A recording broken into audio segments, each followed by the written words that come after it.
Africa. The public first met Elon Musk in 1984. The South African trade publication PC and Office Technology published the source code to a video game Musk had designed. Called Blastar, the science fiction-inspired space game required 167 lines of instructions to run. This was back in the day when early computer users were required to type out commands to make their machines do much of anything. In that context, Musk's game did not shine as a marvel of computer science, but it certainly surpassed what most 12-year-olds were kicking out at the time. Its coverage in the magazine netted Musk $500 and provided some early hints about his character. The Blastar spread on page 69 of the magazine shows that the young man wanted to go by the sci-fi author-sounding name Musk, and that he already had visions of grand conquests dancing in his head. The brief explainer states, "In this game you have to destroy an alien space freighter, which is carrying deadly hydrogen bombs and status beam machines. This game makes good use of sprites and animation, and in this sense makes the listing worth reading. As of this writing, not even the internet knows what status beam machines are. A boy fantasizing about space and battles between good and evil is anything but amazing. A boy who takes these fantasies seriously is more remarkable." Such was the case with the young Elon Musk. By the middle of his teenage years, Musk had blended fantasy and reality to the point that they were hard to separate in his mind. Musk came to see man's fate in the universe as a personal obligation. If that meant pursuing cleaner energy technology or building spaceships to extend the human species' reach, then so be it. Musk would find a way to make these things happen. "Maybe I read too many comics as a kid," Musk said. "In the comics, it always seems like they are trying to save the world. It seemed like one should try to make the world a better place because the inverse makes no sense." At around age 14, Musk had a full-on existential crisis. He tried to deal with it like many gifted adolescents do, turning to religious and philosophical texts. Musk sampled a handful of ideologies and then ended up more or less back where he had started, embracing the sci-fi lessons found in one of the most influential books in his life, The Hitchhiker's Guide to the Galaxy, by Douglas Adams. He points out that one of the really tough things is figuring out what questions to ask, Musk said. "Once you figure out the question, then the answer is relatively easy. I came to the conclusion that really we should aspire to increase the scope and scale of human consciousness in order to better understand what questions to ask." The teenage Musk then arrived at his ultra-logical mission statement. "The only thing that makes sense to do is strive for greater collective enlightenment," he said. It's easy enough to spot some of the underpinnings of Musk's search for purpose. Born in 1971, he grew up in Pretoria, a large city in the northeastern part of South Africa, just an hour's drive from Johannesburg. The specter of apartheid was present throughout his childhood, as South Africa frequently boiled over with tension and violence. Blacks and whites clashed, as did blacks of different tribes. Musk turned 4 years old just days after the Soweto uprising, in which hundreds of black students died while protesting decrees of the white government. For years South Africa faced sanctions imposed by other nations due to its racist policies.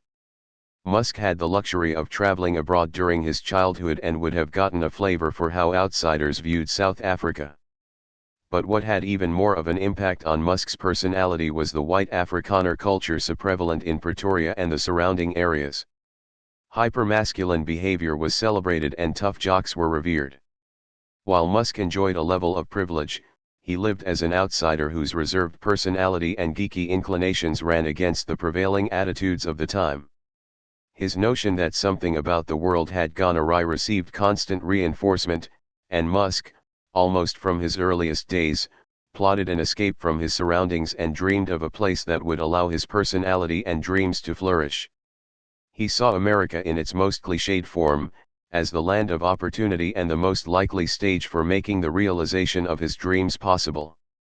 This is how it came to pass that a lonesome, gawky South African boy who talked with the utmost sincerity about pursuing collective enlightenment ended up as America's most adventurous industrialist. When Musk did finally reach the United States in his 20s, It marked a return to his ancestral roots. Family trees suggest that ancestors bearing the Swiss-German surname of Haldeman on the maternal side of Musk's family left Europe for New York during the Revolutionary War. From New York, they spread out to the prairies of the Midwest, Illinois and Minnesota, in particular. We had people that fought on both sides of the Civil War apparently and were a family of farmers, said Scott Haldeman, Musk's uncle and the unofficial family historian.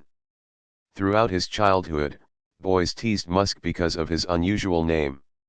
He earned the first part of it from his great-grandfather John Elon Haldeman, who was born in 1872 and grew up in Illinois before heading to Minnesota.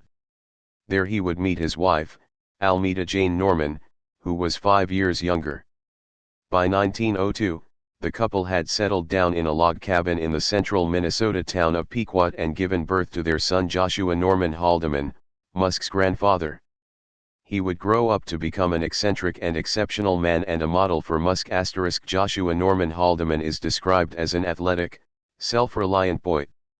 In 1907, his family moved to the prairies of Saskatchewan, and his father died shortly thereafter when Joshua was just 7, leaving the boy to help run the house. He took to the wide open land and picked up bronco horseback riding, boxing, and wrestling.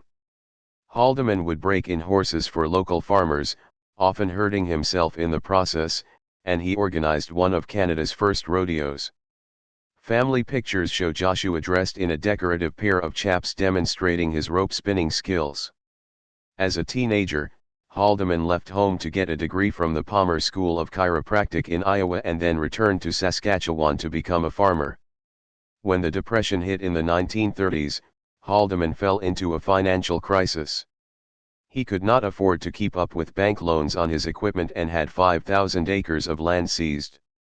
From then on, Dad didn't believe in banks or holding on to money, said Scott Haldeman, who would go on to receive his chiropractic degree from the same school as his father and become one of the world's top spinal pain experts. After losing the farm around 1934, Haldeman lived something of a nomadic existence that his grandson would replicate in Canada decades later. Standing 6 feet, 3 inches, he did odd jobs as a construction worker and rodeo performer before settling down as a chiropractor. By 1948, Haldeman had married a Canadian dance studio instructor, Winifred Josephine Fletcher, or Win, and built a booming chiropractic practice. That year, the family, which already included a son and a daughter, welcomed twin daughters Kay and May, Musk's mother. The children lived in a 3-story, 20-room house that included a dance studio to let Win keep teaching students. Ever in search of something new to do, Haldeman had picked up flying and bought his own plane. The family gained some measure of notoriety as people heard about Haldeman and his wife packing their kids into the back of the single-engine craft and heading off on excursions all around North America. Haldeman would often show up at political and chiropractic meetings in the plane and later wrote a book with his wife called The Flying Haldemans, Pity the Poor Private Pilot. Haldeman seemed to have everything going for him when, in 1950, he decided to give it all away. The doctor-cum-politician had long railed against government interference in the lives of individuals and had come to see the Canadian bureaucracy as too meddlesome. A man who forbade swearing, smoking, Coca-Cola, and refined flour at his house, Haldeman contended that the moral character of Canada had started to decline. Haldeman also possessed an enduring lust for adventure. And so, over the course of a few months, the family sold their house and dance and chiropractic practices and decided to move to South Africa, a place Haldeman had never been. Scott Haldeman remembers helping his father disassemble the family's Belanca Crusader, 1948, airplane and put it into crates before shipping it to Africa. Once in South Africa, the family rebuilt the plane and used it to scour the country for a nice place to live, ultimately settling on Pretoria, where Haldeman set up a new chiropractic practice. The family's spirit for adventure seemed to know no bounds. In 1952, Joshua and Win made a 22,000-mile round-trip journey in their plane, flying up through Africa to Scotland and Norway. Win served as the navigator and, though not a licensed pilot, would sometimes take over the flying duties. The couple topped this effort in 1954, flying 30,000 miles to Australia and back. Newspapers reported on the couple's trip, and they're believed to be the only private pilots to get from Africa to Australia in a single-engine plane. When not up in the air, the Haldimans were out in the bush going on great, month-long expeditions to find the lost city of the Kalahari Desert, a supposed abandoned city in southern Africa. A family photo from one of these excursions shows the 5 children in the middle of the African bush. They have gathered around a large metal pot being warmed by the embers of a campfire.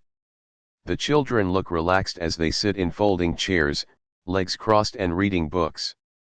Behind them is the ruby-red Belanca plane, a tent, and a car. The tranquility of the scene belies how dangerous these trips were. During one incident, the family's truck hit a tree stump and forced the bumper through the radiator. Stuck in the middle of nowhere with no means of communication, Joshua worked for 3 days to fix the truck, while the family hunted for food. At other times, hyenas and leopards would circle the campfire at night, and, one morning, the family woke to find a lion 3 feet away from their main table. Joshua grabbed the first object he could find, a lamp, waved it, and told the lion to go away. And it did. The Haldimans had a laissez-faire approach to raising their children, which would extend over the generations to Musk. Their kids were never punished, as Joshua believed they would intuit their way to proper behavior. When mom and dad went off on their tremendous flights, the kids were left at home. Scott Haldeman can't remember his father setting foot at his school a single time, even though his son was captain of the rugby team and a prefect. To him, that was all just anticipated, said Scott Haldeman. We were left with the impression that we were capable of anything. You just have to make a decision and do it. In that sense, my father would be very proud of Elon. Haldeman died in 1974 at the age of 72. He'd been doing practice landings in his plane and didn't see a wire attached to a pair of poles. The wire caught the plane's wheels and flipped the craft, and Haldeman broke his neck. Elon was a toddler at the time. But throughout his childhood, Elon heard many stories about his grandfather's exploits and sat through countless slideshows that documented his travels and trips through the bush. My grandmother told these tales of how they almost died several times along their journeys, Musk said.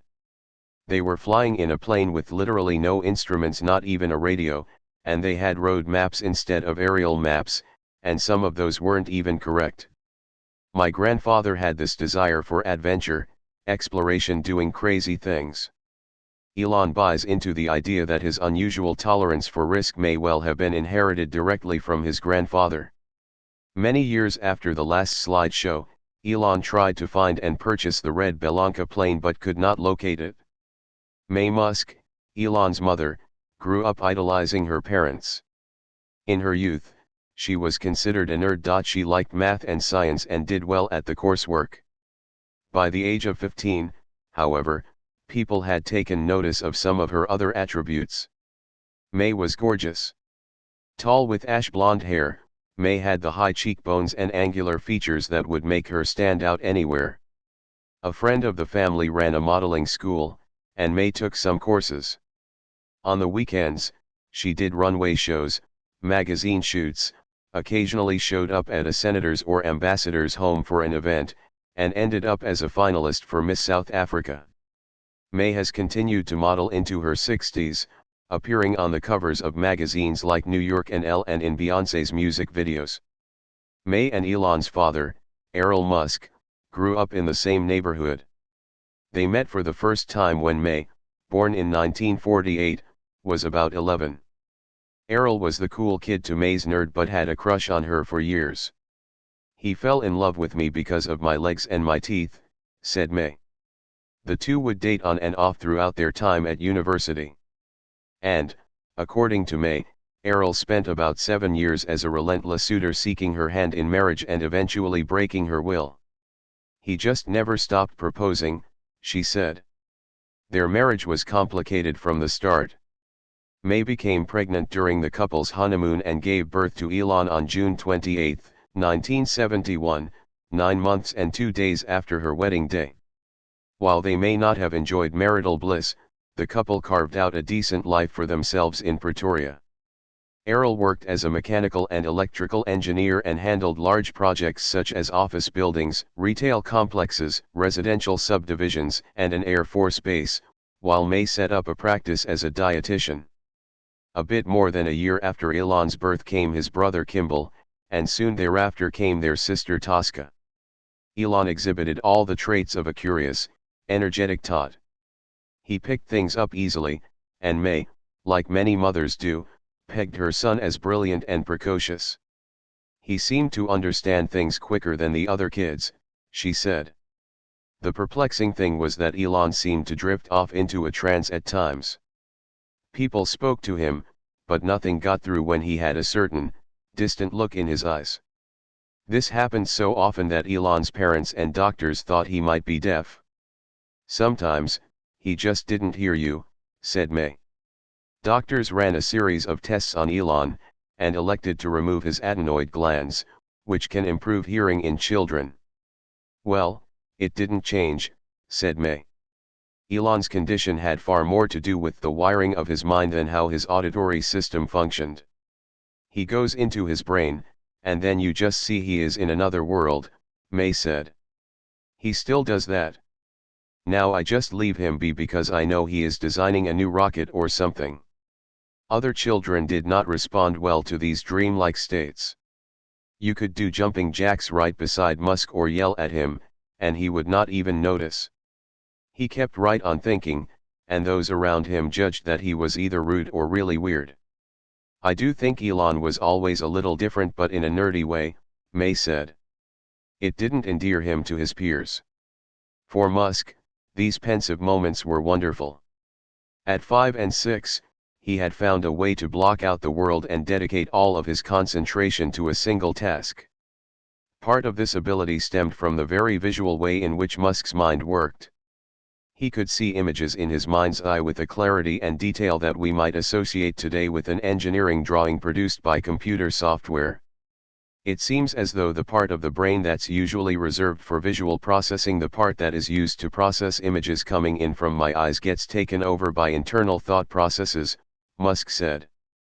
I can't do this as much now because there are so many things demanding my attention, but, as a kid, it happened a lot.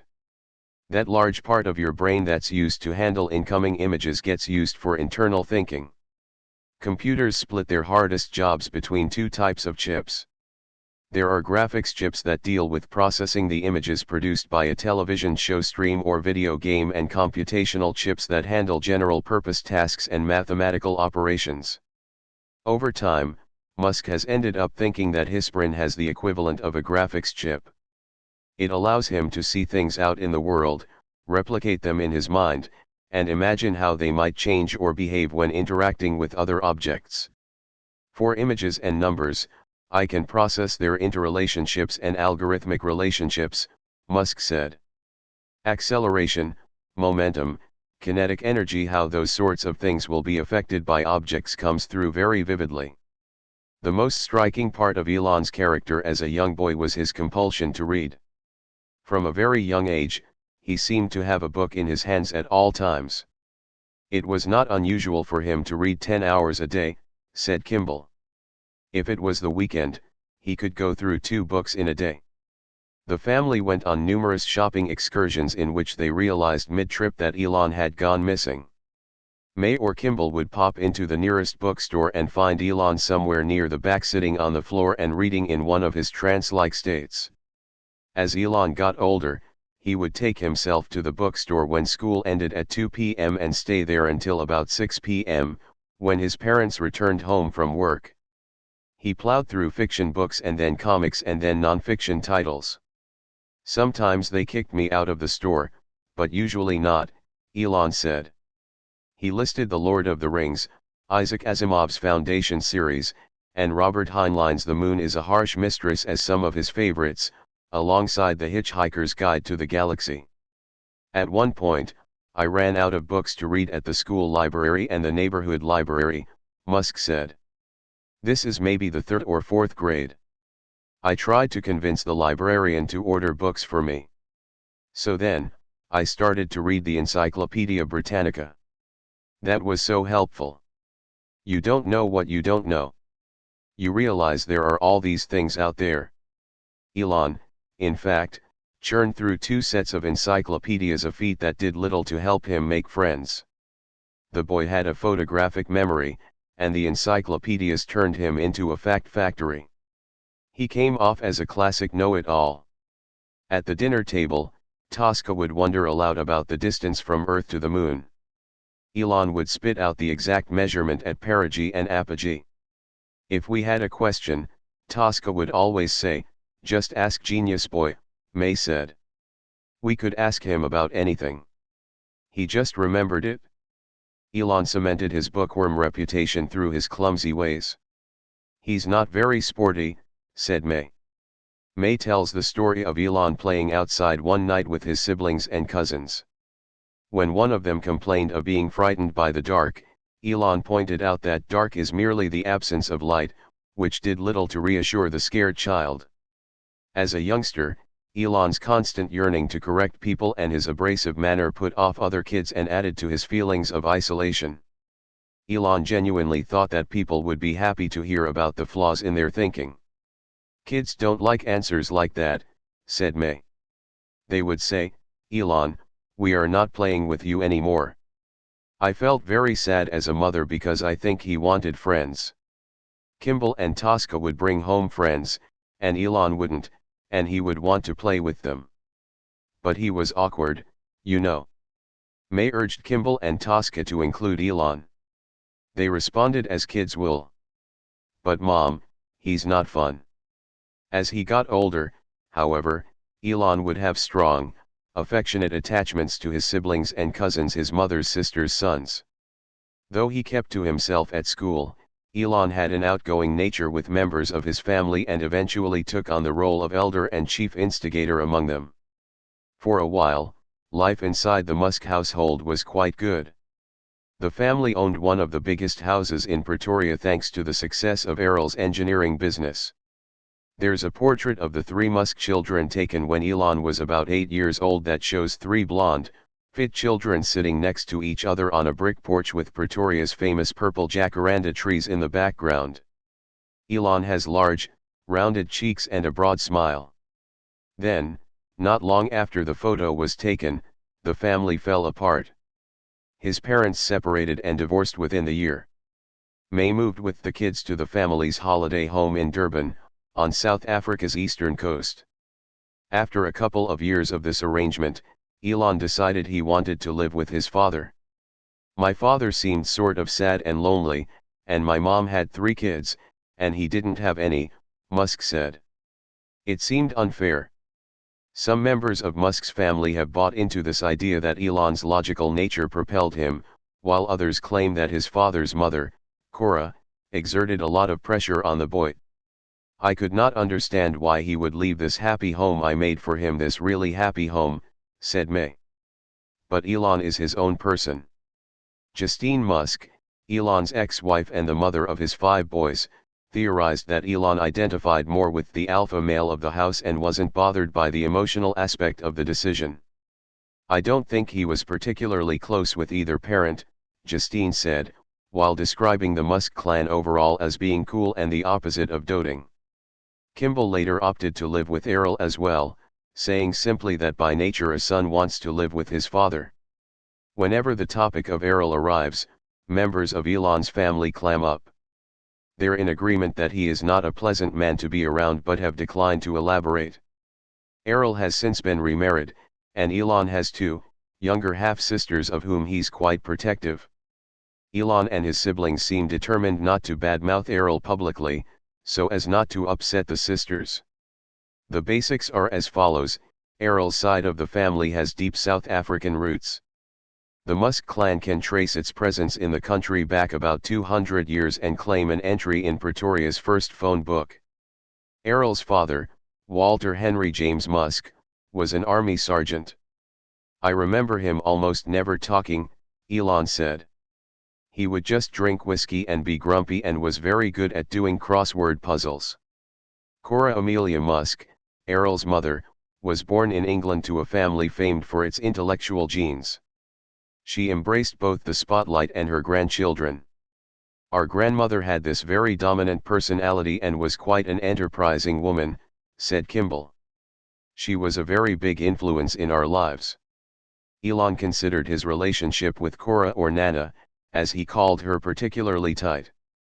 After the divorce, she took care of me quite a lot, he said.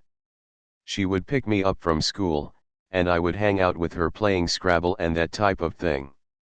On the surface, life at Errol's house seemed grand. He had plenty of books for Elon to read from cover to cover and money to buy a computer and other objects that Elon desired. Errol took his children on numerous trips overseas. It was an amazingly fun time, said Kimball. I have a lot of fun memories from that. Errol also impressed the kids with his intellect and dealt out some practical lessons.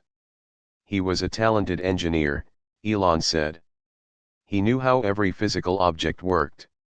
Both Elon and Kimball were required to go to the sites of Errol's engineering jobs and learn how to lay bricks, install plumbing, fit windows, and put in electrical wiring. There were fun moments, Elon said.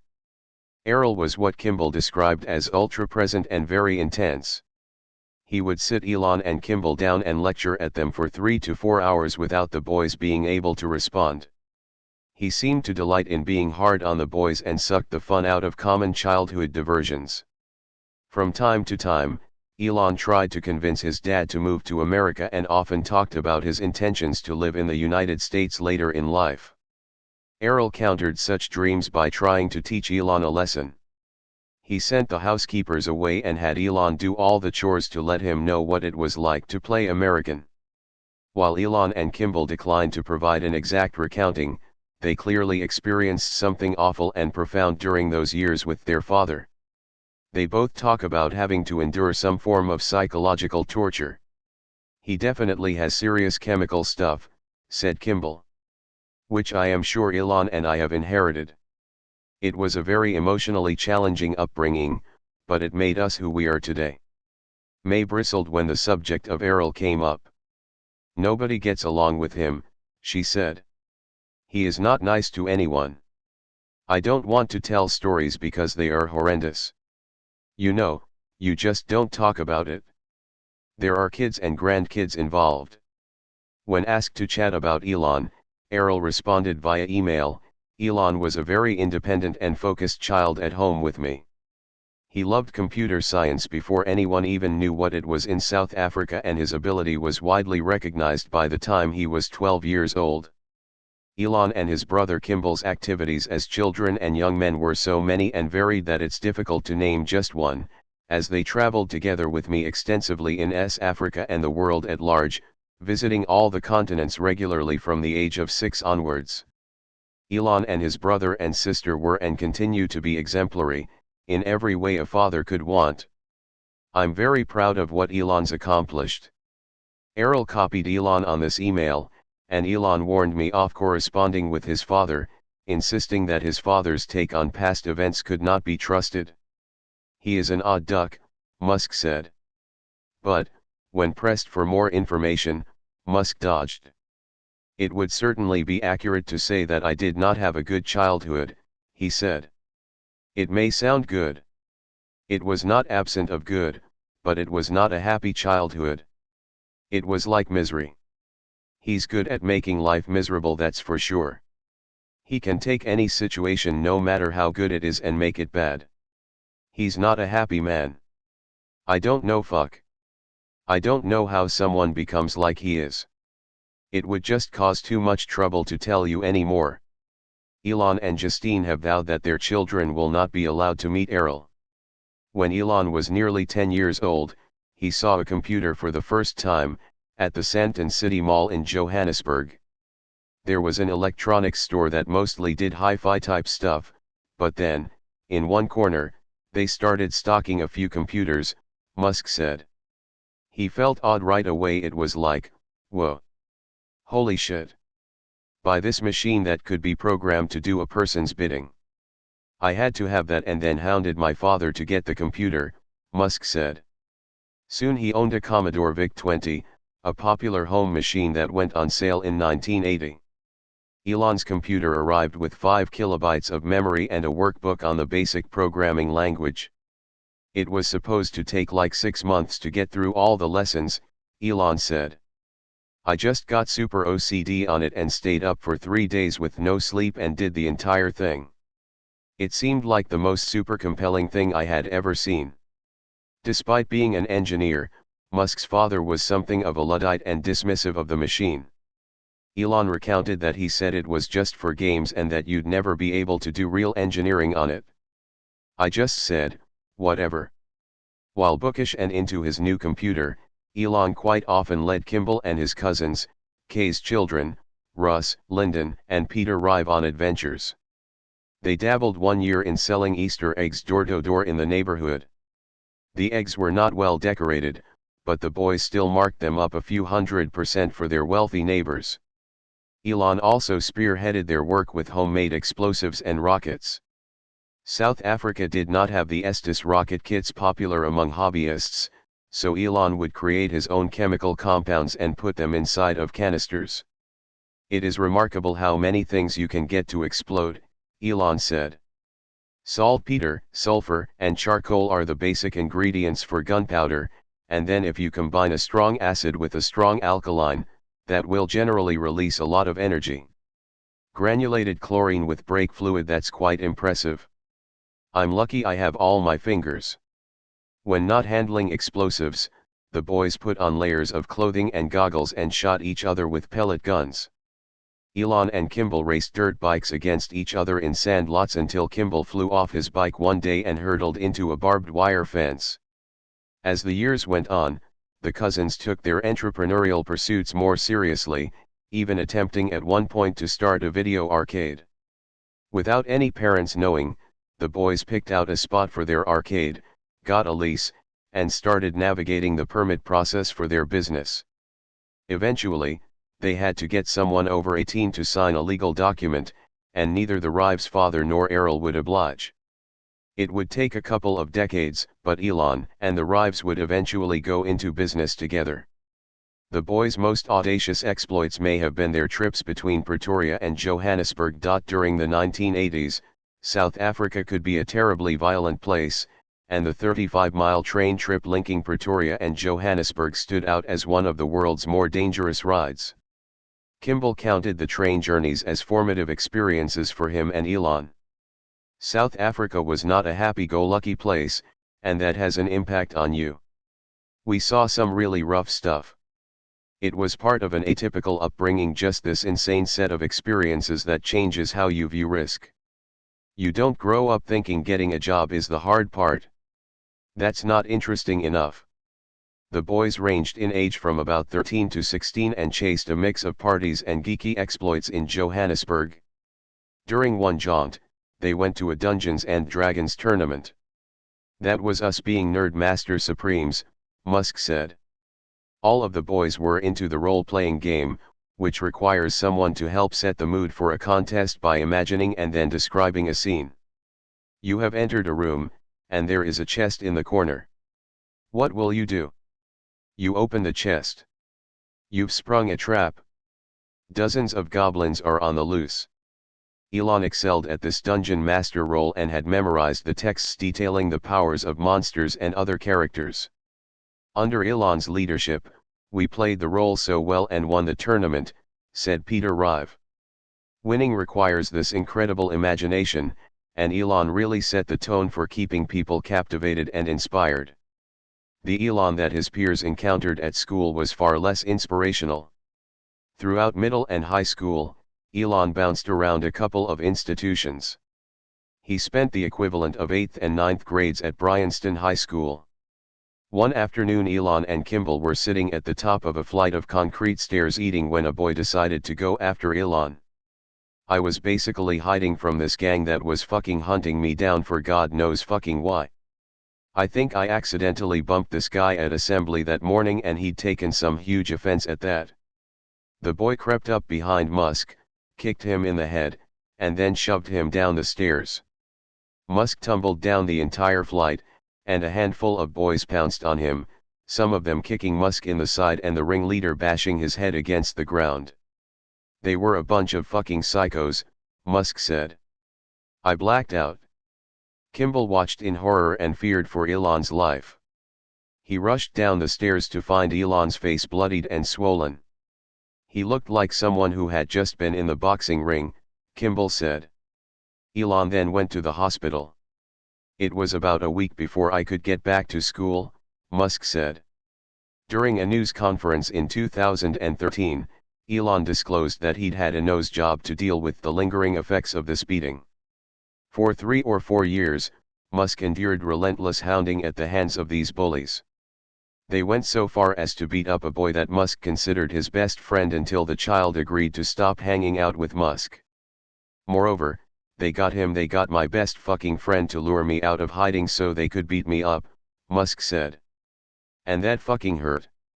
While telling this part of the story, Musk's eyes welled up and his voice quivered. For some reason, they decided that I was it, and they were going to go after me non-stop. That's what made growing up difficult. For a number of years, there was no respite.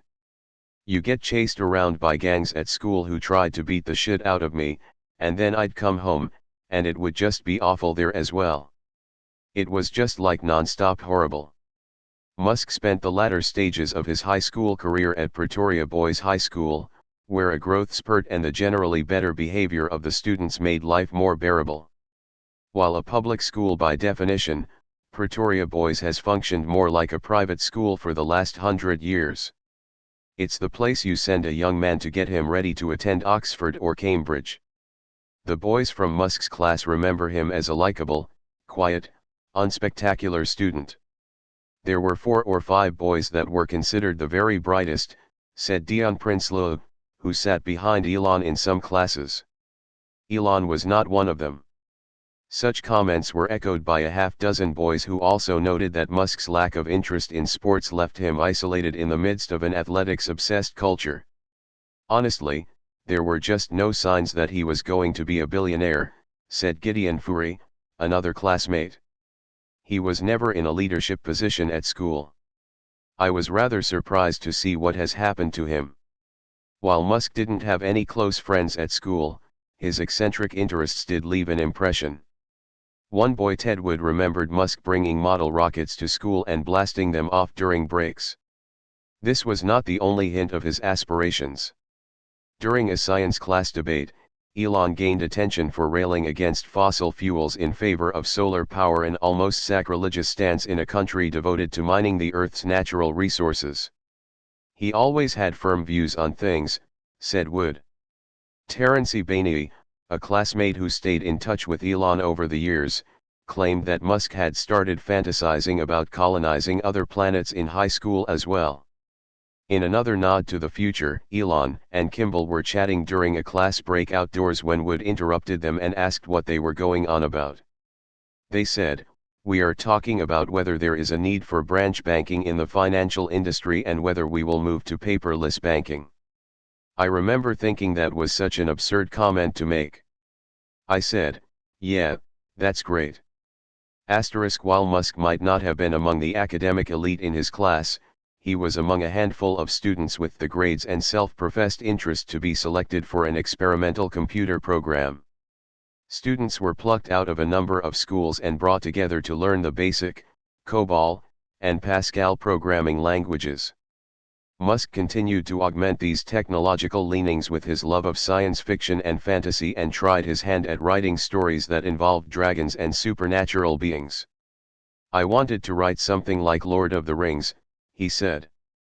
May viewed these high school years through a mother's eyes and recounted plenty of tales of Musk performing spectacular academic feats. The video game he wrote, she said, impressed much older, more experienced techies. He aced math exams well beyond his years. And he had that incredible memory. The only reason he did not outrank the other boys was a lack of interest in the work prescribed by the school. As Musk saw it, "I just look at it as what grades do I need to get where I want to go." There were compulsory subjects like Afrikaans, and I just didn't see the point of learning that. It seemed ridiculous. I'd get a passing grade and that was fine. Things like physics and computers, I got the highest grade you can get in those. There needs to be a reason for a grade. I'd rather play video games, write software, and read books than try and get an A if there's no point in getting an A. I can remember failing subjects in like 4th and 5th grade. Then, my mother's boyfriend told me I'd be held back if I didn't pass. I didn't actually know you had to pass the subjects to move to the next grade. I got the best grades in class after that. At 17, Musk left South Africa for Canada. He has recounted this journey quite often in the press and typically leans on two descriptions of the motivation for his flight. The short version is that Musk wanted to get to the United States as quickly as possible and could use Canada as a pit stop via his Canadian ancestry. The second go-to story that Musk relies on has more of a social conscience. South Africa required military service at the time. Musk wanted to avoid joining the military, he has said, because it would have forced him to participate in the apartheid regime. What rarely gets mentioned is that Musk attended the University of Pretoria for 5 months before heading off on his grand adventure. He began pursuing physics and engineering but put lackluster effort into the work and soon dropped out of school. Musk characterized the time at university as just something to do while he awaited his Canadian documentation. In addition to being an inconsequential part of his life, Musk lazing through school to avoid South Africa's required military service rather undermines the tale of a brooding, adventurous youth that he likes to tell, which is likely why the stint at the University of Pretoria never seems to come up.